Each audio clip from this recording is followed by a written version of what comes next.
चला विद्यार्थी मित्रांनो लक्ष द्या. तर आपण आजचा टॉपिक आपण या ठिकाणी घेतो आहे तो म्हणजे सेकंड इयरची जी बॅच आहे 2 इयर फायनल त्याच्यामधला जो सिलेबसचा जो भाग आहे 2 भागातले मिश्र उदाहरणं या ठिकाणी घेतलेले आहेत. त्यातला पहिला भाग आहे बेस्ड ऑन अल्जेब्रा बीजगणित जो द्वितीय वर्षाला दिलेला आहे. त्यातलं जे पहिलं उदाहरण आहे हे आहे वन व्हेरिएबल इक्वेशन. हे प्रॉब्लेम 1995 ला आलेलं आहे, 95 मध्ये आलेलं आहे परीक्षेला. तर याच्यामध्ये वन व्हेरिएबल म्हणजे वाय या हे जे पद आहे बैजिक पद त्याला आपण अल्जेब्रिक टर्म म्हणतो. त्याची किंमत आपल्याला काढायची आहे. Find the value of variables single variables. तर प्रॉब्लेम असा आहे 5y divided by 3 minus 2y divided by 5 equals to 6 1/3. हे मिश्र अपूर्णांक आहे. तर पहिल्यांदा आपण काय करूया की हे जे 5y आहे आणि 2y आहे याच्या खाली जे छेदस्थानी आहे डिनॉमिनेटर 3 आणि 5 आहे याचा एलसीएम आपल्याला काढायचा असतो. तर पहिल्यांदा आपण काय करूया 3 आणि 5 याचा एलसीएम आपण काढला, लसावी काढली, लसावी आली 15. सरळ सरळ एलसीएम आहे 5 3 15. आता त्याचा भाग जर टाकला आपण 3 5 चे 15 भागाकार येतो 5. 3 5 चे 15 भागाकार 5 5 गुणिले 5 25 वाय. नंतर मायनस सी मायनस 5 3 15 भागाकार 3 गुणिले 2 6 वाय 6y. ठीक आहे इक्वल्स टू आपण हे जे मिश्र अपूर्णांक आहे याला आपण व्यवहारीमध्ये म्हणजे कॉमन फ्रॅक्शन मध्ये कन्वर्शन करा. 3 गुणिले 6 18 अधिक 1 19 छेदस्थानी 3 19/3. याच्यामध्ये आता 25 मायनस 6y 25 6 गेले तर किती राहते 19 राहते. 19y छेदस्थानी 15 आहे 19 19 3 या ठिकाणी किंमत y ची किंमत काढायची असल्या कारणाने आपण काय करतो बाय क्रॉस मल्टिप्लिकेशन करतो, तिरपा गुणाकार करतो. म्हणजे 19y गुणिले 3 19y गुणिले 3 बरोबर 15 गुणिले 19 असं लिहून घेतो. त्या ठिकाणी y ची किंमत आपल्याला काढायची आहे y बरोबर 15/19 आणि डिवाइड बाय काय होईल मग हे 19 येईल आणि 3 येईल कारण या बाजूला आहे. म्हणजे 19 कॅन्सल झाले. 3 चा भाग टाकला 15 मध्ये 3 5 म्हणजे 5 चा भाग गेला म्हणजे y ची किंमत किती आली 5. या समीकरणामध्ये या इक्वेशन मध्ये हे जे व्हेरिएबल दिला आहे y या एका व्हेरिएबलचं किंमत काढायची. ही किंमत दिलेली आहे y ची किंमत 5 निघाली आहे. याला म्हणतात one variable equation. Second problem आपण पाहूया. ते सुद्धा परीक्षेचा प्रॉब्लेम आहे. 98 ला आलेला आहे 98 मध्ये. याच्यामध्ये 2 व्हेरिएबल आहे x आणि y. Find the value of x and y. समीकरण जर पाहिलं हे समीकरण नंबर 1 आहे equation number 1. 2x 3y 7 equation number 1. 3x y 5 equation number 2. 2 समीकरण आहे. 2 समीकरणामध्ये 2 व्हेरिएबल आहेत. x चं व्हेरिएबल आणि y चं व्हेरिएबल. x आणि y या दोनची किंमत काढणे, x ची किंमत काढणे आणि y ची किंमत काढणे याला म्हणतात टू व्हेरिएबल इक्वेशन. काय म्हणतात त्याला टू व्हेरिएबल इक्वेशन. हे आहे वन व्हेरिएबल इक्वेशन, हे आहे टू व्हेरिएबल इक्वेशन. पण याला मराठीमध्ये म्हणतात एक सामायिक समीकरण. 8वी 9वी 10वी ला उदाहरण झालेले आहे. एक सामायिक समीकरण टू व्हेरिएबल इक्वेशन्स. याच्यामध्ये इक्वेशन नंबर 1 इक्वेशन नंबर 2 आपण या ठिकाणी लिहून घेतला आहे. याच्यामध्ये इथे पहिले जे पद आहे जे 2x 3x ही किंमत सारखी करून घेणं आवश्यक आहे. त्याच्याशिवाय कॅन्सलेशन होणार नाही. संख्येचे निराकरण करण्याकरता x च्या पदाचं निराकरण करण्याकरता समीकरण 1 ला आपण 3 म्हणजे या ठिकाणी 3 आहे याला 3 ला गुणाकार करू. या ठिकाणी 2 आहे याला 2 ला गुणाकार करू. हे बघा 2 2 3 3 आणि x चं काय होईल कॅन्सलेशन होईल. आणि म्हणून समीकरण 1 ला 3 ने गुणाकार, समीकरण 2 ला 2 ने गुणाकार दिला. Equation 1 multiply by 3 equation 2 multiply by 2 दिलाय.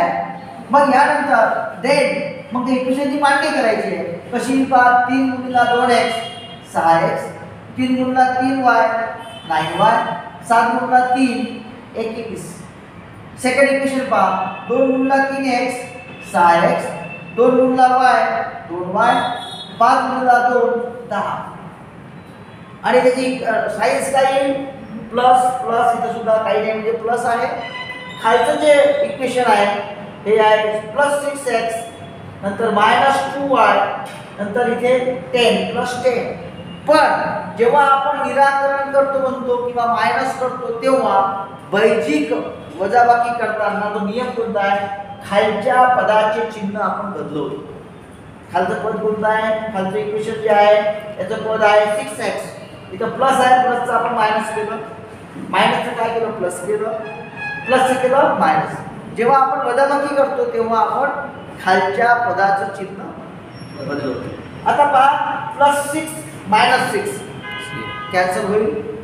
प्लस 9 प्लस 2 9 प्लस 2 दोन्ही चिन्ह सारखे आहे चिन्ह तेच राहील दोनही सहगुणकाची बेरीज होईल 9 plus 2 11 y y y.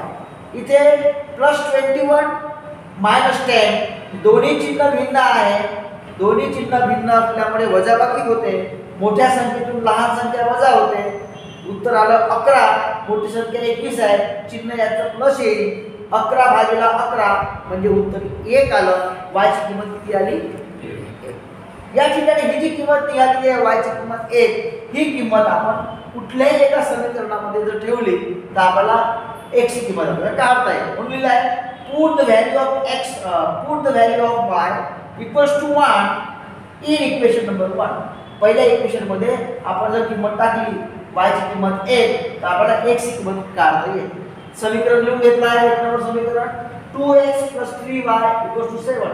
2x 3y 7 value put करा 2x 3 y ची किंमत आहे 1 व्हॅल्यू पुट केली 7 7 2x 3 7 2x 7 मायनस 3 कारण 7 मायनस 3 पक्षांतर केलं तर प्लसचं काय होईल मायनस होईल.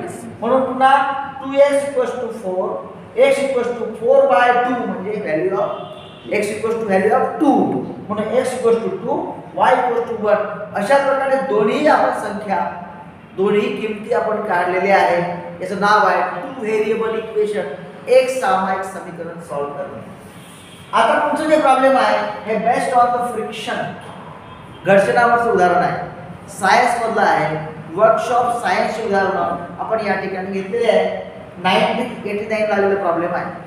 काय म्हटलं प्रॉब्लेम 50 न्यूटन बल. बल म्हणजे काय बल म्हणजे फोर्स. बल म्हणजे फोर्स. कशी व्याख्या केली आहे बलाची ज्याने स्थिर पदार्थाला गतिमान करता येते. ज्याने स्थिर पदार्थ असेल त्याला आपण फेकतो जसं क्रिकेटचा चेंडू असतो त्याला स्थिर पदार्थाला काय करतो आपण गतिमान करतो त्याला बल म्हणतात. किंवा जे एखादा गतिमान असेल त्याला आपण स्थिर करतो त्याला म्हणतो सुद्धा बल आपण असं.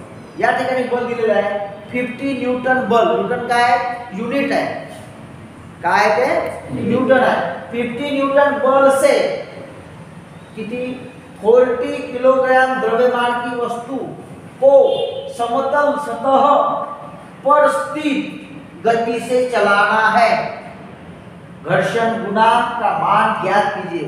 म्हणजे इथे काय काढायचं आहे value of coefficient of friction. काय काढायचं आहे कोएफिशिएंट ऑफ फ्रिक्शन. तो एक फॉर्म्युला आपण पाहिला होता. पदार्थाचं वस्तुमान म्हणजे वजन दिलं आहे 40 किलोग्राम. हे बघा 40 किलोग्राम द्रव्यमान मास 40 किलोग्राम वस्तुमान वजन तर त्याचं म्हणजे मास दिला आहे 40 kg.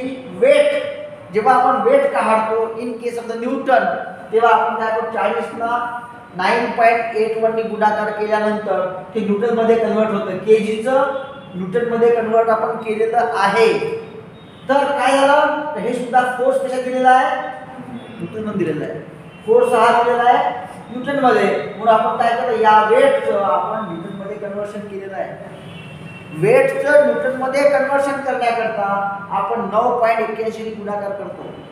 म्हणून आता या ठिकाणी वेटला आपण गुणाकार केला हे न्यूटन झालं. हा फोर्स दिलेला आहे 50 न्यूटन आपल्याला काढायचं आहे म्यू. म्यू म्हणजे होते घर्षण गुणांक म्हणजे कोएफिशिएंट ऑफ फ्रिक्शन. फॉर्म्युला कसा आहे F/W, फोर्स भागिला पदार्थाचे वजन. मग फोर्स किती आहे 50 न्यूटन, हे दिलेलं आहे फोर्स 50 न्यूटन. आणि W किती आहे 392.4 न्यूटन. न्यूटन कॅन्सल होईल, 50 ला याने भागाकार केलं तर म्यू निघते. त्याला म्हणतात घर्षण गुणांक, कोएफिशिएंट ऑफ फ्रिक्शन. हे आहे 0.127. काय 0.127. या पद्धतीने आपल्याला घर्षण गुणांक काढता येते. प्रॉब्लेम आहे 1989 चा. नेक्स्ट प्रॉब्लेम आहे एक लकड़ी का भार म्हणजे वजन. हाउ मच W इक्वल टू किती 100 kg. W इक्वल टू किती 100 kg. और लकड़ी और भूतल के बीच, लकड़ी और भूतल, भूतल म्हणजे सरफेस, भूतल के बीच घर्षण गुणांक हाउ मच 0.3. किती आहे 0.3. म्हणजे व्हॅल्यू ऑफ म्यू दिलेली आहे 0.3. Find the value of F. F म्हणजे फोर्स काढा. म्हणून फॉर्म्युला आहे पहा घर्षण गुणांक बरोबर म्यू इक्वल टू F/W. कोणत्या किंमत दिलेली आहे काढायचा आहे F काढायचा असल्यामुळे आपण F इक्वल टू काय होईल म्यू * W होईल. Mu * W, value of mu 0.3, value of W 100 kg. आणि म्हणून आपण 100 गुणिले 0.3 म्हणजे हे येते 30 किलोग्रॅम. किती येते 30 किलोग्रॅम. या पद्धतीने आपण फोर्स काढू शकतो, काढता येतो. नंबर शेवटचा 5वा प्रॉब्लेम आहे. हे आहे जमिनीशी, मराठीमध्ये आलेला प्रॉब्लेम आहे. जमिनीशी कोन करून ठेवलेल्या उतरणीवर एक पदार्थ ठेवल्यास तो पदार्थ आपोआप खाली सरकतो. तो पदार्थ आपोआप अँगल ऑफ रिपोज. जसं आपण उतार भाग लहान मुलं जसं ते मोठ्या एखाद्या उंच भागावर बसतात ते अशी घसरतात बसल्या करून. तो कोणता अँगल ऑफ रिपोज. काय तो अँगल ऑफ रिपोज. जमिनीशी कोन करून ठेवलेल्या उतरणीवर एक पदार्थ ठेवल्यास तो पदार्थ आपोआप खाली सरकतो. तर त्या उतरणीचा इन्क्लाइन प्लेनचा उतरणीच्या भागाचा घर्षण गुणक काढा. Find the value of mu. अगदी सिंपल फॉर्म्युला आहे. हे बघा फॉर्म्युला म्यू बरोबर tan थीटा काढायचं आहे. बस दिलेले जे अँगल आहे त्या अँगलचा tan काढला तर आपल्याला घर्षण गुणक काढता येते, म्यू काढता येते. तो फॉर्म्युला दिलेला आहे, किंमत दिलेली आहे. व्हॅल्यू ऑफ थीटा दिलेला आहे किती आहे 20 डिग्री. किती दिला आहे 20 डिग्री. जमिनीशी कोन करून ठेवलेल्या उतरणीचे पदार्थ ठेवल्यास तो पदार्थ आपोआप खाली सरकतो. इथे याचा 20 डिग्री. इथे किती पाहिजे 20 डिग्री. 20 डिग्री आहे 20 डिग्री. 20 डिग्रीचा कोन करून ठेवलेल्या उतरणीवर एक पदार्थ आपोआप खाली, ही किंमत दिलेली आहे थीटा किंमत दिली आहे 20 डिग्रीचा कोन करून ठेवला आपण. त्याच्याने 20 लिहायला पाहिजे होतं, चुकलेला आहे. 20 डिग्रीचा कोन करून ठेवल्यानंतर तो पदार्थ आपोआप खाली घसरतो. म्हणजे या थीटा 20 आहे त्याचा tan घेतला तर म्यू निघते. हे आपण लॉग टेबलवर आपल्याला काढता येते. tan 20 ची किंमत ठरलेली आहे 0.364 फ्रॉम द लॉग टेबल. जर याचा tan घेतला ही किंमत येते म्हणजे डायरेक्ट म्यू आपल्याला काढता येते. अशा पद्धतीचे हे 3 प्रॉब्लेम जे आहेत डिपेंड्स ऑन द फ्रिक्शन वरती महत्त्वाचे भाग आहे. परीक्षेचे सगळे उदाहरण आहे. हे कॅल्क्युलेशन मधला पण सेकंड इयर मधला भाग आहे, अल्जेब्रा मधला भाग आहे. हे आपण महत्त्वाचे प्रॉब्लेम आपण घेतलेले आहे. मला असं वाटतं की तुमच्या बऱ्याचशा याच्यातल्या आयडिया क्लिअर झाल्या. धन्यवाद.